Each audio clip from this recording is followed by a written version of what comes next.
मुत्तक़ीन वस्सलातु वस्सलामु अला अशरफिल अंबियाइ वल मुरसलीन व अला कुल्लि मलाइकतिल मुक़र्रबीन व अला इबादिल्लाहिस सालिहीन। अम्मा बाद, क़ाल अल्लाहु तबारक व तआला फ़ी किताबिहिल मजीद वल फ़ुरक़ानिल हमीद। अऊज़ु बिल्लाहि मिनश शैतानिर रजीम। बिस्मिल्लाहिर रहमानिर रहीम।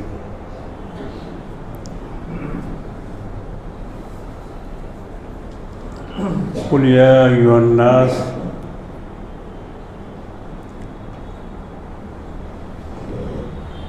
रसूलुन इलैकुम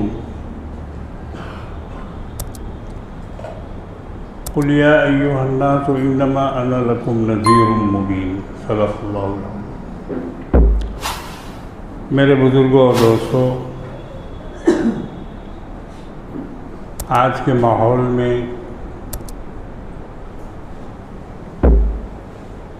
जो कुछ हमें देखने या सुनने को मिल रहा है, ये कोई नई बात नहीं है। नई बात ये है कि इसमें एक हुकूमत की सरपरस्ती है और उनका इशारा है, उनकी मदद है, जिसकी बुनियाद पर बोलने वालों की हिम्मत बढ़ गई है और वो कायनात के सबसे अफजल और सबसे अकमल मोहसिन इंसानियत सरवरे दो आलम सल्लल्लाहु अलैहि वसल्लम पर सिर्फ अंगुष्ठ नुमाई नहीं बल्कि उनकी शान अक़दस में गुस्ताखियों का एक सिलसिला कायम करके रखा है। और आखिर में जिन दो लोगों का नाम आ रहा है, जिस पर मुसलमान काफ़ी गम व गुस्सा में हैं, जगह जगह एहतजाज किया जा रहा है, अगर कि उसमें कुछ बदनज़मी भी हो रही है और कानून को हाथ में लेकर एहतजाज नहीं करना चाहिए। एहतजाज होना चाहिए और ज़रूर होना चाहिए। खामोश नहीं बैठना है। उसको बर्दाश्त नहीं कर सकता एक मुसलमान। तौहीन रिसालत को एक मुसलमान बर्दाश्त नहीं कर सकता। लेकिन उसके लिए क्या तरीक़ा अपनाना चाहिए, क्या ढंग अपनाना चाहिए, इसको समझना होगा। हम सड़कों पर निकलकर अगर गाड़ियों को रोक देते हैं,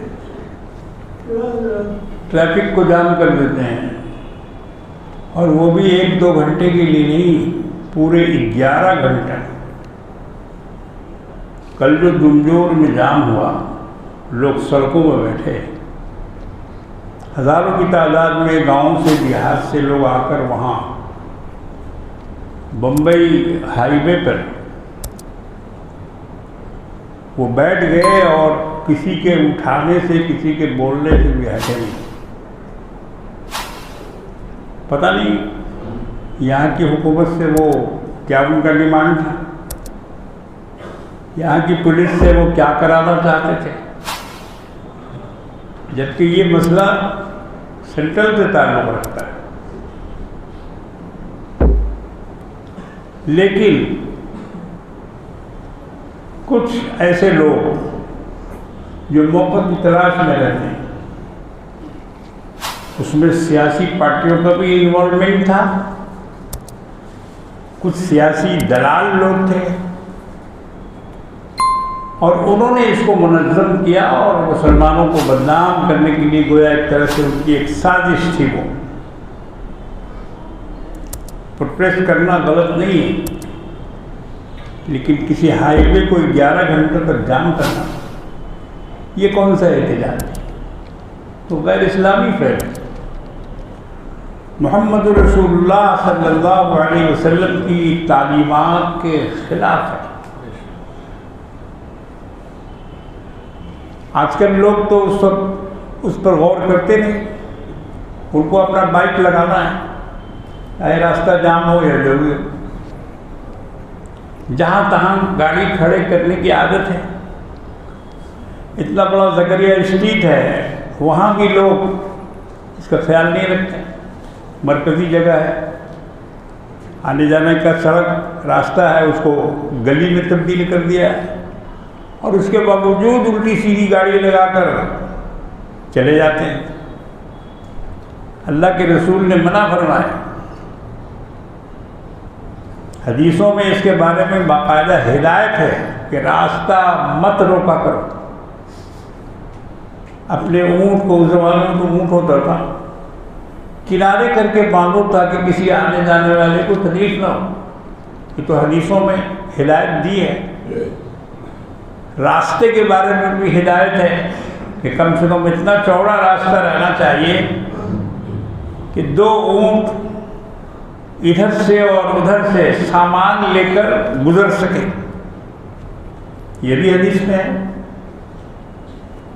पतली गली से आपने मना फरमाया। सड़क चौड़ी होनी चाहिए कि 2 ऊँट सामान लेकर इधर से भी गुजर सके, उधर से भी गुजर सके। मदीने में इस तरह की सड़कें अल्लाह के रसूल ने बनवाई, बाजार बनाया। सुकुल मदीना आज जो खजूर की मार्केट है मस्जिद नबवी के बगल में, जो लोग गए हैं वहाँ उनको मालूम है कि वो बाजार कमली वाले आका जनाब मोहम्मद रसूलुल्लाह सल्लल्लाहु अलैहि वसल्लम ने बनवाया था। यहूदियों की मार्केट वहाँ थी पहले से। अल्लाह के रसूल जब मदीना पहुँचे तो मालूम हुआ कि यहाँ यहूदियों की मार्केट है और सारे लोग वहीं से ख़रीदारी करते हैं। आटा, चावल, गेहूँ, दाल, खजूर, जो भी खाने पीने की अशिया, ज़रूरत की चीज़ें यहूदी लोग रखा करते थे और वही बेचते भी थे। मुसलमानों के हाथ फरोख्त करते थे। मुसलमानों की दुकान वहाँ नहीं थी। ये उन्हीं यहूदी साहूकारों के तमाम उनके दाम मुकर्रर किए हुए उसी को ख़रीदा करते थे, और जो माल वो दे दें उसी को ख़रीदते थे। अल्लाह के रसूल ने जब उनकी शिकायतें सुनी कि नीचे भीगा हुआ गेहूँ रहता है और ऊपर से सूखा गेहूँ दिखाते हैं, चिटिंग, धोखा, अंदर ख़राब खजूर है, ऊपर से अच्छे खजूरों को सजा के रखा है। तो पहले तो हुजूर ने तंबीह की, उन लोगों को समझाया कि भाई ऐसा क्यों करते हो, जो चीज़ है उसको दिखा के दो। गीली है तो गीली दिखाओ, सूखी है तो सूखी दिखाओ, मगर गीली को सूखा करके क्यों बेच रहे हो? मना किया आपने। बाजार में खुद जाकर एक एक दुकानदार को आपने ये बात बताई कि ऐसा करना जायज़ नहीं है, मगर वो लोग नहीं माने। वो लोग तो सूदखोर होते हैं, और जिसके अंदर पैसे का लालच घुस जाता है वो किसी को कुछ नहीं समझता, और न किसी को देखता है कि ये अमीर है, गरीब है, फ़कीर है, क्या है, नहीं। उसके अंदर माल की हवस पैदा हो जाती है, और उसी हवस में वो गलत सलत सब कुछ करता है। तो सहाबा ने भी उन लोगों को बहुत कहा, लेकिन वो लोग नहीं माने और गलत सामान सही बोल के बेचते थे। अल्लाह के रसूल ने फरमाया, खूब गौर से सुनिएगा, माशाल्लाह यहाँ अक्सर लोग कारोबारी और दुकानदार हजरात भी मौजूद हैं। जब सहाबा से ज़्यादा शिकायतें आने लगी उन लोगों की, अल्लाह के रसूल ने मुसलमानों को मना किया और कहा कि तुम लोग उनके बाज़ार से सामान खरीदना बंद कर दो, मत जाओ वहाँ और अपना एक बाज़ार बनाओ। तो वहाँ से कुछ फासले पे हट कर अल्लाह के रसूल ने मार्केट बनवाई। लोगों से कहा कि तुम लोग अपनी दुकानें यहाँ लगाओ, माल लाओ और यहाँ फरोख्त करो, उनके यहाँ मत जाओ। चुनांचे ऐसे ही हुआ, लोगों ने अपनी दुकानें लगाई। तो दुकानों का क्या साइज होगा ये हुजूर ने बतलाया, रास्ता कितना चौड़ा होगा ये हुजूर ने बतलाया। वहीं से ये हदीस है, फरमाया कि इतना चौड़ा रास्ता रखो कि 2 ऊँट माल लेके इधर और उधर गुजर जाए। मतलब ये है कि आने जाने वालों को कोई तकलीफ ना हो, कुशादा रखो। मगर आज हमारे यहाँ ख़ास तौर से मुस्लिम मोहल्लों में आप जाके देखिए, रिक्शा गुजरने का रास्ता नहीं रखते, जैसे मालूम होता है कि उन्होंने उसको खरीद रखा। और अगर कहा जाए, उस पर टोका जाए, तो लड़ने भिड़ने के लिए तैयार हो जाते। तुम्हारे बाप का रास्ता है, तुम्हारा खरीदा हुआ है, और न जाने क्या क्या बोल बाल के उसको रख देंगे। इस पर एहतियात करना चाहिए, एक नंबर। दूसरे नंबर पर सड़क पर, फुटपाथ पर अपना सामान रखना, इसको भी इस्लाम ने, शरीयत ने मना किया। सड़क को बंद करना और सड़कों पर अपना माल रखना, इससे भी मुआनियत है। मगर आप जाकर के देखिए, दुकानदारों ने आधी सड़क पर कब्जा कर रखा है। जितना माल दुकान में नहीं है उतना माल फुटपाथ पर है। पैदल चलने वालों का पैदल चलना मुश्किल है। कलकत्ता में अब फुटपाथ नाम की कोई चीज़ है नहीं, ख़त्म हो गई।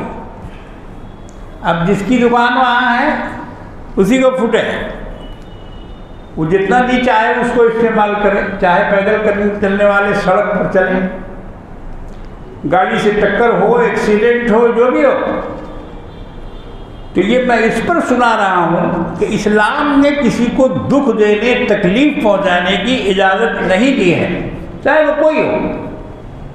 अब सड़क ही का मामला ऐसा है कि वहाँ से सिर्फ मुसलमान थोड़ी चलते हैं, हर कौम के लोग गुजरते हैं। यहूदी गुजरता है, ईसाई गुजरते हैं, मुश्रिकीन गुजरते हैं, सबका लिहाज रखा गया है। सड़क से रुकावट को दूर करने की हदीसें हैं। हुजूर ने फरमाया कि कोई मुसलमान अगर रास्ते पर जा रहा है और कोई नुकसान पहुंचाने वाली चीज़ वहाँ पड़ी हुई है, पत्थर है, शीशा है, कील है, या कोई भी ऐसी फल का छिलका है, तो अल्लाह के रसूल ने फरमाया कि एक मुसलमान की जिम्मेदारी है कि उसको सड़क से किनारे कर दे, और उस पर सवाब बयान फरमाया कि जो ऐसा करेगा उसको सदका करने का सवाब मिलेगा। ये देखो इस्लाम की शान है। और हम दावा के साथ कहते हैं कि किसी मजहब में ये तालीम नहीं दी गई है कि सड़कों से रुकावटों को हटाओ, नुकसान की चीज़ों को अलग करो। मुसलमान की जिम्मेदारी दी है अल्लाह के रसूल ने कि उसके जिम्मा में है कि वो नुकसान और तकलीफ दे चीज़ों को रास्ते से हटा दे। हम में से कितने लोग इस पर अमल करते हैं? बहुत कम, 100 में 2%। अब बाकी अपने चलने में मसरूफ़ हैं, गप में मसरूफ़ हैं, मोबाइल में मसरूफ़, जो भी मसरूफियत उनकी है, चलते फिरते वो अपने काम में लगे हुए हैं, मगर उनको इसका कोई लिहाज नहीं है, कोई ख्याल नहीं। मगर इसको ध्यान में रखिए, सड़कों पर चलिए, ध्यान के साथ चलिए, और रुकावटों को दूर कीजिए, आपके रसूल ने आपको हुक्म दिया है और उस पर सदका करने का सवाब बताया है। मेरे बुजुर्गों और दोस्तों, ये है दुनिया में जीने का ढंग, ये है दुनिया में रहने का तरीका। आपने बाजार को अलग किया और बाजार के जो अहकाम हैं वो मुसलमानों को बताए कि जो चीज़ जैसी है वही बोलो और उसी का दाम लो और पूरा पूरा तौलो, पूरा पूरा तौलो। अल्लाह तदगौ फिल मीज़ान वक़ीमुल वज़्न बिल क़िस्त वला तुख़्सिरुल मीज़ान। अल्लाह फरमाते हैं कि मीज़ान कायम करो। वज़न, मीज़ान कहते हैं पूरा पूरा वज़न, बराबर बराबर, जितना बटखरा है उतना ही सामान, बल्कि फरमाते हैं कि और कुछ बढ़ा दो उसमें सामान। और तुख़्सिरुल मीज़ान की जो मना है उसमें कमी न करो। वाक़ीमुल वज़न, वज़न कायम करो हर चीज़ में। ये आयत ऐसी है कि हर मसले पे फिट हो सकती है। कुरान का यही एजाज़ है, कुरान का तो यही मोजज़ा है कि वो एक ऐसा लफ्ज़ इस्तेमाल करता है कि ज़िंदगी के तमाम शोबों में उसका इस्तेमाल हो सकता है और उस पर आदमी अमल कर सकता है। बच्चों में अदल, बीवी में अदल, बिरादरी में अदल, ये क्या है? इसका इसी से ताल्लुक़ है। कोई भी सामान हो घर में आप लाए हैं, बच्चों को दे रहे हैं, बराबर बराबर दीजिए।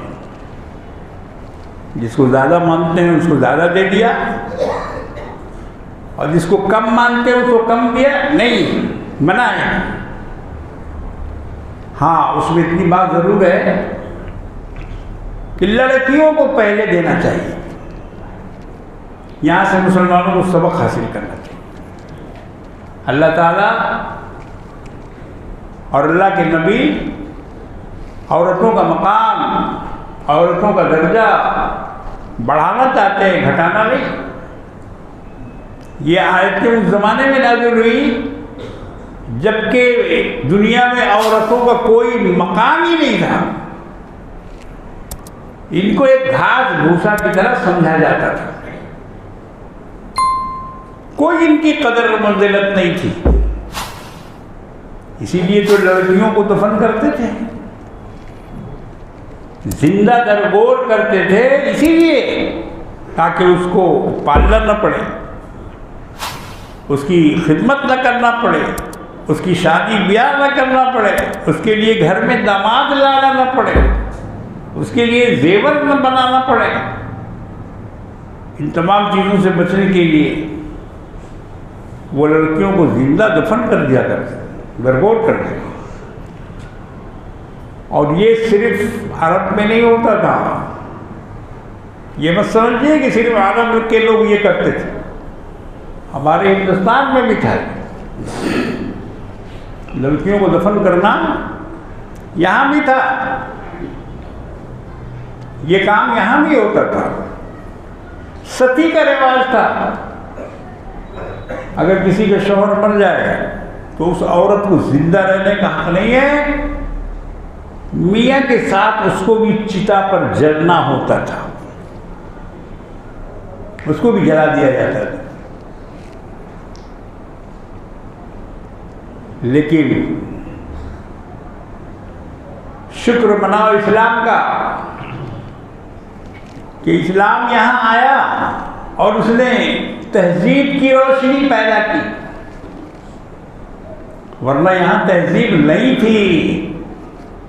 इस पर इस वक्त बोलने का मौका नहीं है, मगर हकीकत हाल यही है। लोग कपड़ा सीना नहीं जानते, मुसलमानों ने कपड़ा सीना सिखाया, सी के पहनना सिखाया। आज भी देहात इलाकों में जाओ, वहाँ औरतें ब्लाउज नहीं पहनती, सिर्फ एक साड़ी लपेटी रहती है, उनमें ब्लाउज पहनने का रिवाज नहीं। मर्द भी एक धोती में रहते हैं कबायली इलाकों में, सुंदरबन वगैरह का एरिया और दूसरी जगह। तो अभी भी उनके यहाँ कपड़ा सी के नहीं पहना जाता। मगर मुसलमान जब आए हिंदुस्तान में, इस्लाम आया जब हिंदुस्तान में, तो इस्लाम अपने साथ तहजीब लेके आया, इल्म की रोशनी लेके आया, और उसी रोशनी में फिर लोगों को जीना आया, जीना उन्होंने सीखा। मोहम्मद बिन कासिम को सिंध से लोगों ने जाने नहीं दिया, कहा कि आपको अब हम लोग जाने नहीं देंगे, आप लोग यहीं रहिए, यहीं रहिए, क्योंकि आपकी जो चीज़ें हैं, आपके अंदर जो खासियत है, जो सिफात हैं, वो हम लोगों को बहुत अच्छी लगी। आप झूठ नहीं बोलते, आप गलत बयानी नहीं करते, आप किसी को तकलीफ नहीं देते, आप किसी को दुख नहीं पहुंचाते, आप हर एक के दुख सुख में साथ रहते हैं, काम आते हैं, मजलूमों की मदद करते हैं, किसी पर जुल्म होने नहीं देते, जालिम का हाथ पकड़ लेते हैं। हम लोगों को बहुत अच्छा लगा। हमारे साथ तो बहुत अत्याचार हो रहा था, बहुत मजालिम हो रहे थे, हमारी औरतें मारी जा रही थी, उनकी इज्जत आबरू लूट रही थी। मगर आप लोगों के आने की वजह से अब यहाँ शांति पैदा हो गई है। अब कोई किसी पे हाथ नहीं उठाता, कोई किसी पे जुल्म नहीं करता। तो मोहम्मद बिन कासिम, जो हुज्जाज बिन यूसुफ का भतीजा था, बनु उमैया में से था। मोहम्मद बिन कासिम 17 साल की उम्र थी, और जिस महम पर उसको भेजा गया था वो भी एक अलग दास्तान है, उसको सुनाने का अभी मौका नहीं। एक औरत का खत गया था बगदाद, काफिरा औरत थी, गैर मुस्लिम औरत थी, और उसका कारोबार था, शिपिंग कॉरपोरेशन था उसका, जहाज चलते थे अरब से मालाबार, सामान आता था, यहाँ से सामान जाता था, और वो औरत उसकी मालिका थी। तो वहाँ के राजा ने उस पर जुल्म ढाया, उसके जहाज़ों को पकड़ लिया, उसके माल को छीन लिया, और बहुत लंबी कहानी है। कोई रास्ता नहीं सूझा उसको, और कोई तरफ ऐसा नजर नहीं आया चारों तरफ जो उसकी मदद करे। हालांकि हिंदुस्तान में उस वक्त राजा भरे हुए थे, हर 20 मील पर 25 मील पर एक राजा था, और उसका रजवाड़ा था, और उसकी हुकूमत थी। वहाँ राजों में और महाराजों में ये मुल्क बटा हुआ था, तकसीम था। आज कह रहे हैं अखंड भारत। ये अखंड भारत कब रहा? इसको अखंड भारत किसने बनाया? मुसलमानों का शुक्र अदा करो कि उन्होंने तुम्हारे लिए इस मुल्क को अखंड भारत बनाया और तमाम बिखरे हुए को एक जगह जमा किया और उसको जोड़ा। मुसलमानों का ये एहसान है इस मुल्क पर, मगर ये एहसान फरामोश, एहसान को मानते नहीं। बहरहाल उस औरत ने चारों तरफ देखा, उसको कोई मददगार नहीं समझ में आया, नहीं नजर आया कि कौन हमारी मदद करेगा और कौन हमारे इस मसले को हल करेगा। उसकी समझ में बात आई कि ये तो बगदाद में जो गवर्नर है हुज्जाज बिन यूसुफ, ये उसी का काम है, वही मदद हमारी कर सकता है। तिजारती ताल्लुकात थे वहाँ से। उसने ख़त लिखा हुज्जाज बिन यूसुफ और अपने बहन अपने को बनाया कि मैं आपकी बहन फलां फलां मालाबार से आपको खत लिख रही हूँ, मेरे भाई हमारी मदद करो, हम बहुत मुसीबत में हैं, हमको यहाँ के लोग लूट रहे हैं। और बहरहाल जो कुछ लिखना था उसको अपनी शिकायतें उसने लिखी। हज्जाज बिन यूसुफ ने वो खत पढ़ा और अपने दरबारों से कहा कि देखो, हिंदुस्तान के मालाबार से हमारी एक बहन ने हमें खत भेजा है और हम उसकी मदद जरूर करेंगे, उसकी मदद जरूर करेंगे और जालिमों के चंगुल से उसको निजात दिलवाएंगे। उसने आर्डर दिया कि फौज तैयार करो और वहां भेजो। कौन उसका सिपहसालार होगा? तो अपने 17 साल भतीजे को, मोहम्मद बिन कासिम को उसने तैयार किया। मोहम्मद बिन कासिम ने कहा कि ठीक है मैं जाऊंगा, अगरचे उसकी उम्र बहुत कम थी, लेकिन वो तैयार हुआ और फौज लेके आया मालाबार कश्तियों में। और उसके बाद उसने वहां के राजा से जंग की। पहले तो उसको समझाने की कोशिश की, मगर उसने ये समझा कि ये दुश्मन है, ये हमारे मुल्क पर कब्जा करने आए। उन्होंने साफ कहा कि हमें तुम्हारे मुल्क से कोई मतलब नहीं, हम तुम्हारी हुकूमत खत्म करने नहीं आए हैं और हम तुमसे लड़ने भी नहीं आए हैं। हम तो ये चाहते हैं कि जो जुल्म तुम्हारे यहाँ हो रहा है तुम उसको खत्म करो और उसके बाद हम अपना काम करके वापस चले जाए।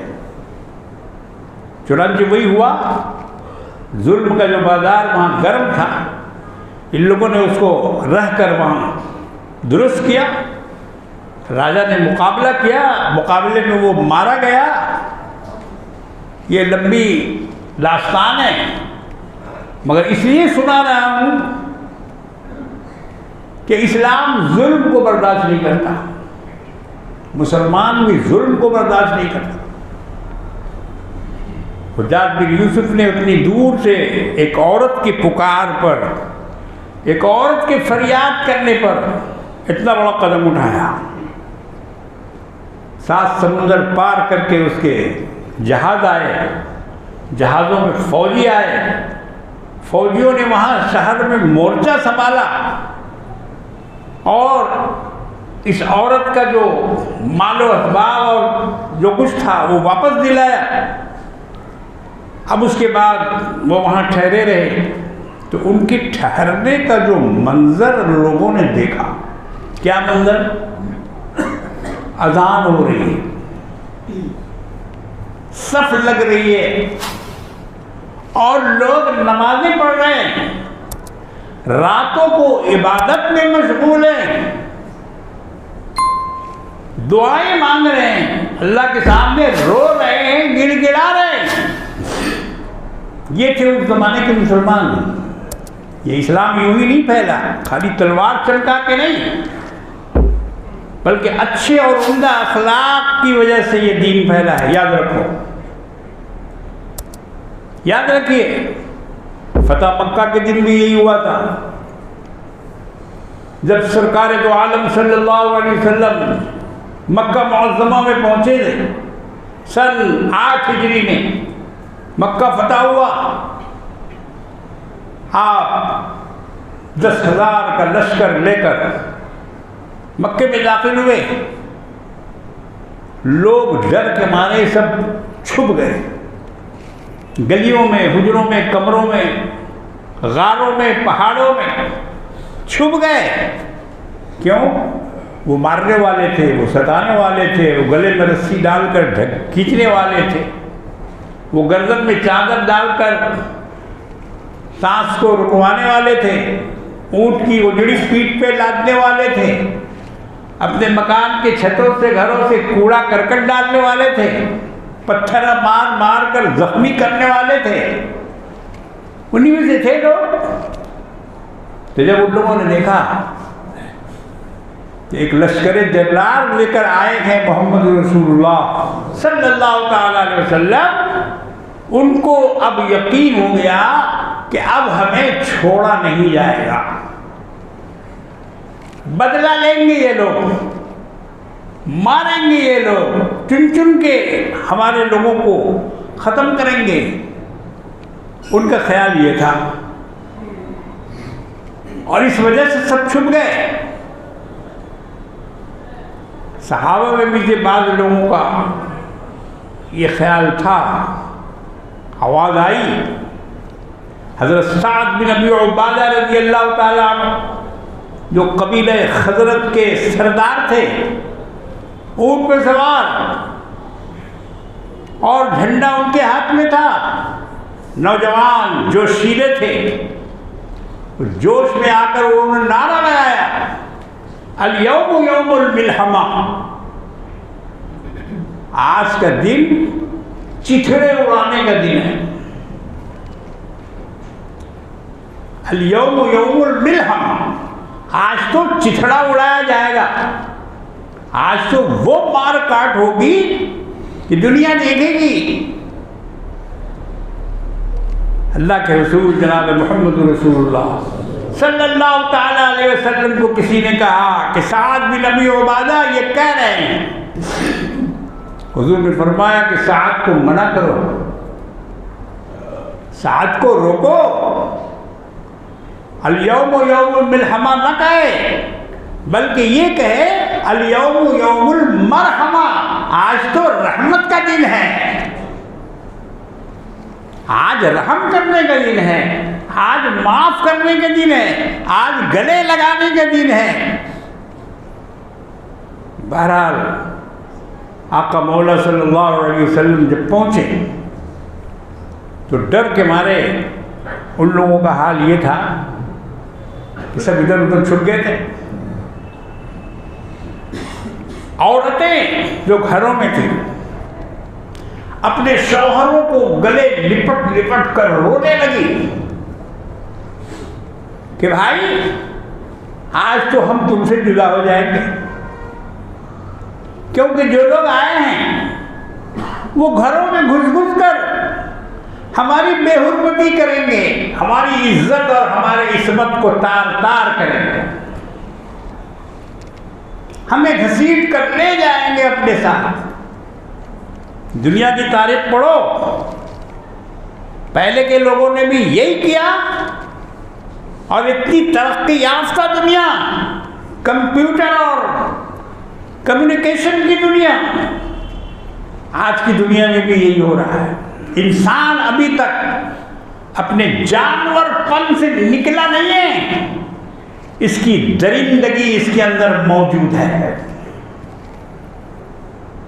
दरिंदगी मौजूद है। बुसीनिया में क्या हुआ? बुसीनिया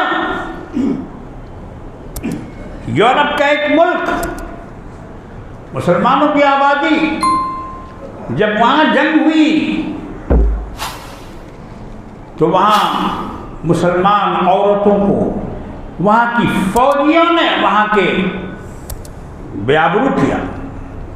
90,000 से ज्यादा औरतों की इस्मत आबरू लूट ली मुसलमानों। ये होता है जंग में, अक्सर लोग ये करते हैं, जो लोग फातेह होते हैं, जिनका गलबा होता है और जिन पर इक़्तिदार का नशा होता है, वो इस लाइन से करते भी हैं, सोचते भी हैं, बोलते भी हैं।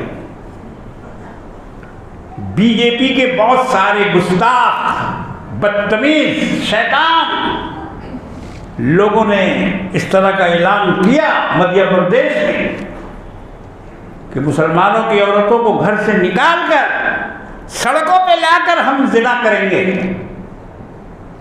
उनकी ये हैसियत देखो, उनका ये जुमला देखो, उनका ये गुरूर देखो, और हुकूमतें खामोश रही, हुकूमतें खामोश रही। न उन पर कोई FIR हुआ, न उनको पकड़ा गया, न उन पर कोई मुकदमा चला, कुछ नहीं, और वो बोल के चले गए। ये है आज़ाद हिंदुस्तान। आज का आज़ाद हिंदुस्तान ये है कि जिसका जो भी चाहे बोले, नबी को बोले, रसूल को बोले, पैगंबर को बोले, औरत को बोले, मगर किसी को भी कुछ भी बोल के कोई निकल जाए, उसकी कोई दाद और फरियाद नहीं। मगर ऐसा कब तक होगा? बर्दाश्त की भी एक हद होती है, कब तक बर्दाश्त करेंगे? मुसलमानों को भी अब खामोशी से काम नहीं चलेगा, खामोशी से काम नहीं चलेगा। एहतजाज करो, केस करो, FIR करो, सुप्रीम कोर्ट तक जाओ, खतूत भेजो, इतना खत भेजो कि लाखों लाख की तादाद में खत अमित शाह को मिले, मोदी को मिले, और उनके जितने सरकर्दा लोग हैं उनको वो तुम्हारा खत पहुंचे, और उन खतों में एहतजाज करो कि ये क्या हो रहा है तुम्हारे मुल्क में, तुमने हिंदुस्तान को क्या बना दिया, क्या था और क्या बना दिया। तो ये जोम होता है इख्तिलाल वालों को। वो रैप की धमकी देते, वो औरतों पर हमला करने की धमकी देते। बिल्कुल फतह मक्का के दिन भी मक्का की औरतों को यही गुमान था कि जो लोग आ रहे हैं मदीने से वो तो हमें छोड़ेंगे नहीं, वो तो हमें माफ करेंगे नहीं, वो तो हमारी इज्जतें लूटेंगे, वो हमारा घर बार भी लूट सकते। सारी औरतें अपने अपने घरों में दुबकी हुई, डर के मारे, खामोशी की हालत में अपने अपने लोगों से कह रही थी कि जाकर देखो क्या खबर है, खबर लाओ, वो लोग आ रहे हैं या नहीं, क्या कर रहे हैं वो लोग जो बादशाह है, उनकी हालत को मालूम करो। मगर जो लोग खबर लेके आए वो क्या खबर लाए? उन्होंने कहा कि भाई सब के सब हरम के अंदर भरे हुए हैं, हरम के अंदर भरे हुए हैं। कोई काबा से चिमट रहा है, कोई मुंतजिम से चिमट रहा है, कोई हजरे असवद को बोसा दे रहा है, कोई नफिल नमाज पढ़ रहा है, कोई सजदे में रो रहा है, गिड़गिड़ा रहा है, कोई दुआएं मांग रहा है। ये सारे लोग तो ये काम कर रहे हैं। वो इसके लिए तो गए नहीं थे जो औरतें सोच रही थी, क्योंकि उनके ज़माने में ये होता था। जो गालिब आता था, जो फतह करता था, उसका ये काम था। आज के दौर में भी यही कर रहे हैं लोग।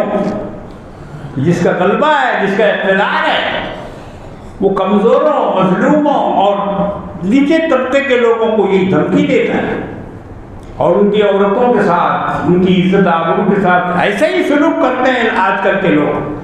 मगर अल्लाह के रसूल ने बता दिया कि हम दुनिया में उजाड़ने नहीं बल्कि बसाने के लिए आए हैं। हम इस दुनिया को बसाना चाहते हैं, और हम यहाँ हुकूमत करने के लिए नहीं आए हैं। एक इतना अच्छा इम्प्रेशन पड़ा औरतों पर, मर्दों पर। सोचो उनके दिल में क्या असर हुआ हो जब उन लोगों ने ये सुना कि ये लोग तो आके यहाँ नमाज पढ़ रहे हैं, ये लोग तो आके यहाँ सजदे में लगे हुए हैं, ये लोग तो तस्बीहात वज़ाइफ में लगे हुए हैं।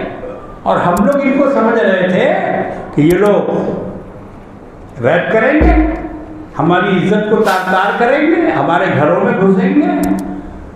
उनके दिलों में ऐसा इम्प्रेशन पड़ा। देखो यही है इस्लाम की ताकत, यही है इस्लाम की ताकत। लोग कहते हैं इस्लाम तलवार से फैला, नहीं, इस्लाम अखलाक से फैला। वो अखलाक पेश किया मोहम्मद रसूलुल्लाह सल्लल्लाहु अलैहि वसल्लम ने कि एक दिन में सारा मक्का मुसलमान हो गया। सारा मक्का जोक दर जोक लेकर लोग अपने लोगों को आए, औरतें आई, मर्द आए, कहा कि हमको इस्लाम में दाखिल कर दी। उन्होंने देखा कि इनका किरदार इतना आला है, और ये ऐसे लोग हैं कि ये चोर नहीं, ये जालिम नहीं, ये उचक्के नहीं, ये डाकू नहीं, ये जानी नहीं। ऐसे बहुत सारे वाक़यात हैं इस्लाम में। वक्त ख़त्म हो गया, वरना एक दो मिसाल मैं आपको और देता। बैतुल मुक़द्दस की फतह की बात 2 मिनट में बयान कर देता हूँ, फिर याद रहे ना रहे। बैतुल मुक़द्दस जब फतह हुई, वहाँ के यहूदियों ने कहा कि तुम्हारे अमीरुल मोमिनीन को यहाँ बुलाओ। उनके हाथ में हम लोग चाबी देंगे शहर की, उनके हाथ में चाबी दी। हज़रत उमर गए, 12 लोग, उनके जाने का एक अलग ही तरीक़ा था। एक ऊँट था, उसी पर गुलाम, उसी पर अमीरुल मोमिनीन। एक मर्तबा गुलाम बैठता था, एक मर्तबा अमीरुल मोमिनीन बैठते थे जी। इस तरह से अदलते बदलते बैतुल मुक़द्दस तक पहुँच गए। सहाबा की एक बहुत बड़ी जमात आपके साथ हो गई। लोगों ने कहा कपड़ा बदल लीजिए, शहर में जा रहे हैं, बड़े लोगों से मुलाकात होगी, ये फटा हुआ कंबल उतार दीजिए, अच्छा लिबास पहन लीजिए। उन्होंने कहा कि नहीं, उमर को इज्जत इसी लिबास से मिली है, इसलिए हम इसे नहीं उतारेंगे। हमारी इज्जत लिबास से नहीं है, उसी फटे पुराने कंबल से बैतुल मुक़द्दस में दाखिल हुए। अब यहूदियों ने क्या क्या, उसको सुन लो, ख़त्म कर रहा हूँ। यहूदियों ने रास्ते के दोनों तरफ अपनी नौजवान लड़कियों को सजाकर संवार कर एक लाइन से खड़ा कर दिया, एक लाइन से खड़ा कर दिया, ताकि इनके लोगों को रिझाया जा सके और इनकी तवज्जो उनकी तरफ मबजूल कराई जा सके, ताकि इनके अंदर जो तकवा है, दयानत है, वो ख़त्म हो जाए और हम लोग ये कह सकें कि ये सब तो लोफर लोग हैं, ये सब तो अवबाश लोग हैं, और इनके हाथ में कैसे बैतुल मुक़द्दस को लिया जा सकता है। और फिर उनकी किताबों में सहाबा के जो अहवाल लिखे थे कि उनकी निगाहें नीची होती हैं, वो किसी की तरफ नजर नहीं करते, उसको भी उन्हें आजमाना था। बाहर गए, खड़ा कर दिया औरतों को। सहाबा वहाँ से गुजरे, मगर नजर झुकाए हुए गुजरे, कुरान की आयत पर अमल करते हुए टिके। कुल्लिल मुमिनीन यग़ुज़्ज़ू मिन अब्सारिहिम व यहफ़ज़ू फ़ुरूजहुम। मोमिनों से कह दीजिए कि अपनी निगाहें नीची कर लिया करें, झुका दिया करें और अपने इज्जत की हिफाजत करें। सहाबा इस पर अमल करते हुए सड़क पर चलते रहे और किसी की तरफ नहीं देखा। ये एक बड़ा इम्प्रेशन पड़ा किस पर? यहूदियों पर, उनके औरतों पर और उनके लड़कों पर। अखलाक का ये असर था कि बैतुल मुक़द्दस की चाबी बगैर लड़े हुए, बगैर तलवार चलाए हुए, बगैर जंग किए हुए उन लोगों ने हज़रत उमर रज़ियल्लाहु तआला अन्हु के हवाले कर दी। तो मेरे बुजुर्गों और दोस्तों, आज हम मुसलमानों को भी अपने नबी के अखलाक और सहाबा के किरदार पर अमल करना चाहिए। हमारी ज़ात से, हमारे किसी अमल से किसी को भी तकलीफ न पहुँचे, हम इसका हमेशा ख्याल रखें। अल्लाह ताला हम सब की मदद फरमाए। व आखिरु दावाना अनिल हम्दुलिल्लाहि रब्बिल आलमीन।